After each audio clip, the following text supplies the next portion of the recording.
हर हाल में 2023 साल में हम सरना धर्म कोड लेके जाएंगे, क्योंकि मारंग गुरु, लुगु गुरु, पीर गुरु या और भी जो पर्वतों में हमारे देवता हैं, उनका धर्म क्या होगा। झारखंड में सबसे बड़ी आदिवासी भाषा संताली भाषा को प्रथम राजभाषा का दर्जा मिलना चाहिए। आसाम अंडमान में हमारे आदिवासी अभी तक एसटी नहीं बने हैं।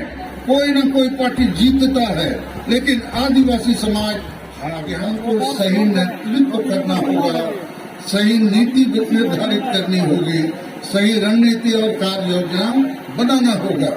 नीति से मेरा मकसद है वह आर्मिसी को अब जो दिन लड़ाई दाड़े सनायत हुआ इन्हें इन्हें विचरते मेरी राय में आज आदिवासी समाज हार रहा है, इसलिए कि हमारे प्रमुख लोग बड़े बड़े विद्वान, डॉक्टर, इंजीनियर, ऑफिसर, प्रोफेसर, वकील, पढ़े लिखे नौकरी पेशा में रहने वाले लोग या राजनीति में एमएलए, एमपी, मंत्री, मुख्यमंत्री या हमारे जो सामाजिक संगठन के अगुआ, देखा जाता है कि सभी संगठनों में आदिवासी समाज का जो मुद्दा, जो एजेंडा होना चाहिए वो नहीं है। तो आदिवासी समाज का एजेंडा क्या होना चाहिए? भाषा, जाति, धर्म, इज्जत, आबादी, रोजगार, चाषबास, प्रकृति और पर्यावरण को बचाना। उसी के तहत ये जो संविधान में आदिवासियों को अधिकार दिए गए हैं, इसको बचाना। मैं जो देखता हूँ, जो अनुभव करता हूँ, विभिन्न पार्टियों में हमारे बड़े बड़े नेता हैं, हम ही मंत्री, मुख्यमंत्री हैं, लेकिन आदिवासी का एजेंडा नहीं रखते हैं।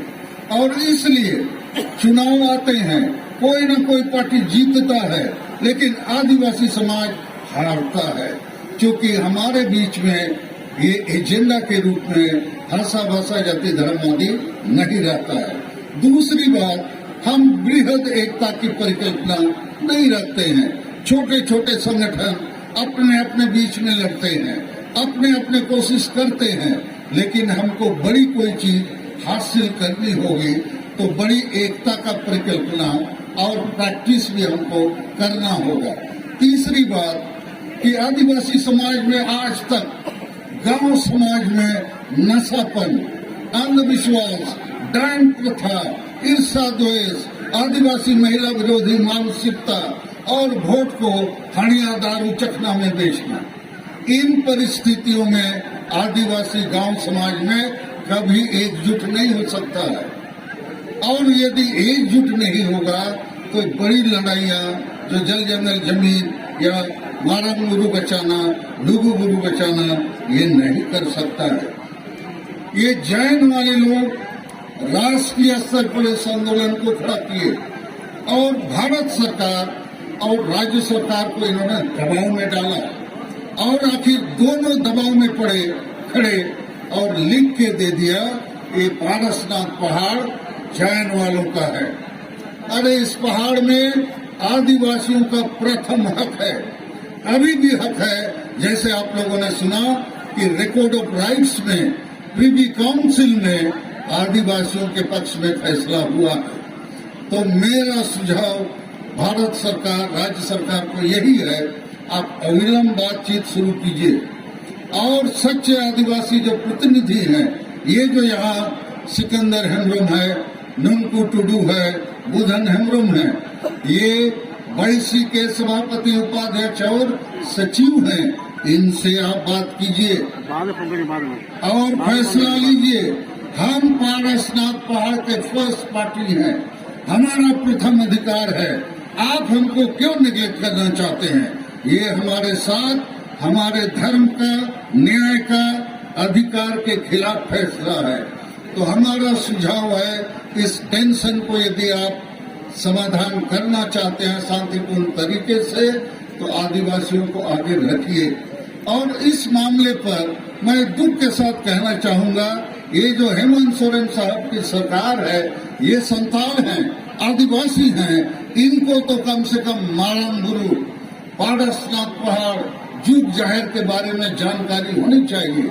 और यहाँ जो वक्ताओं ने कहा कि स्थानीय जेएमएम का एमएलए इस आंदोलन को तोड़ना चाहता है, बदनाम करना चाहता है, मुझे लगता है ये अच्छी बात नहीं है।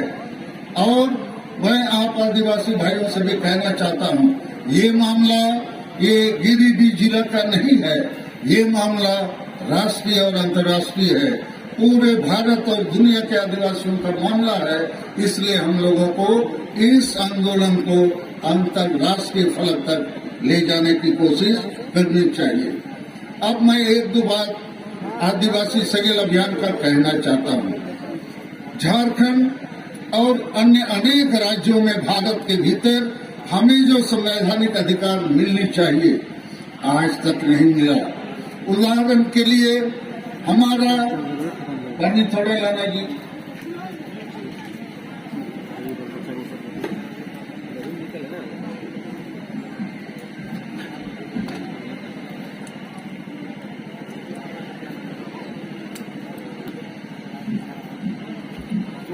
पूरे भारत देश में हम आदिवासियों के साथ संविधान कानून होने के बावजूद न्याय नहीं मिला और इसलिए राष्ट्रीय फलक पर आदिवासी सगेल अभियान ने 1 जनवरी दुमका से राष्ट्रीय आदिवासी विद्रोह या क्रांति का बिगुल फूंका है। हमने कम से कम 5 मुद्दे रखे हैं जो आदिवासी समाज को फिर से पुनर्जीवित करेगा। पहला मुद्दा है, हर हाल में 2023 साल में हम सरना धर्म कोड लेके रहेंगे और इसलिए ले सकेंगे कि भारत के संविधान में इसकी व्यवस्था है और आज हमारी महामहिम राष्ट्रपति द्रौपदी मुर्मू जी हैं जिससे हमारे ताल्लुकात हैं और हम ये सरना धर्म कोड निश्चित लेंगे। चूंकि मारंगबुरु, लुगुबुरु, टीरबुरु या और भी जो पर्वतों में हमारे देवता हैं उनका धर्म क्या होगा। तो आज हम दुर्भाग्य की बात है इस देश में कि 75 वर्ष हो गए हमें हमारा धार्मिक मान्यता नहीं दिया गया है, जबकि ये संविधान के अनुच्छेद 25 में है। दूसरा मुद्दा हमारा है कि झारखंड एक आदिवासी राज्य के रूप में बना था बिरसा मुंडा के जन्मदिन पर। हमारे शहीदों का सपना है अबुआ दिसुमरे अबुआ राज, मतलब आदिवासी राज। तो यहाँ इसका गड़बड़ी इसलिए हुआ है कि झारखंड में संविधान और कानून लागू नहीं है। दुर्भाग्य से आदिवासी ही मुख्यमंत्री बने जिस पार्टी से भी, लेकिन संविधान कानून को यहाँ लागू नहीं किया गया। तीसरा हमारा मुद्दा है कि झारखंड में सबसे बड़ी आदिवासी भाषा संताली भाषा को प्रथम राजभाषा का दर्जा मिलना चाहिए। चौथी हमारी मांग है, आसाम अंडमान में हमारे आदिवासी अभी तक एसटी नहीं बने हैं। और पांचवा मांग है कि हमारा जो ट्राइबल सेल्फ रूल सिस्टम है उसमें डेमोक्रेसी और संविधान को लागू किया जाए, अनिवार्य सुधार लाए जाएं। और मारंगबुरु के लिए हम लोगों ने फैसला किया है कि 17 जनवरी को 5 राज्य के 50 जिले मुख्यालय में हम बड़ा धरना प्रदर्शन करेंगे और राष्ट्रपति को ज्ञापन देंगे। और 30 जनवरी को 5 प्रदेश के सभी जिले मुख्यालयों में मशाल जुलूस हम निकालेंगे कि मारंगबुरु और जो आदिवासियों के दूसरे अहम मुद्दे हैं उसके लिए भारत सरकार ध्यान दे। और मैं यहाँ आयोजकों से आग्रह करूंगा कि इतने लोग हम आ गए, बहुत नेता आ गए, ऐसा ही लुगुबुरु में हर साल लोग आते हैं जाते हैं, फिर 1 साल बाद आते हैं और इस बीच में कोई एक्शन प्लान नहीं है। तो आज यहाँ पर आप लोग जो नेतृत्व का जिम्मा लिए हैं, आप बताइए व्हाट इज नेक्स्ट। मैं इन्हीं शब्दों के साथ अपनी बातों को समाप्त करता हूँ। सबको धन्यवाद देता हूँ।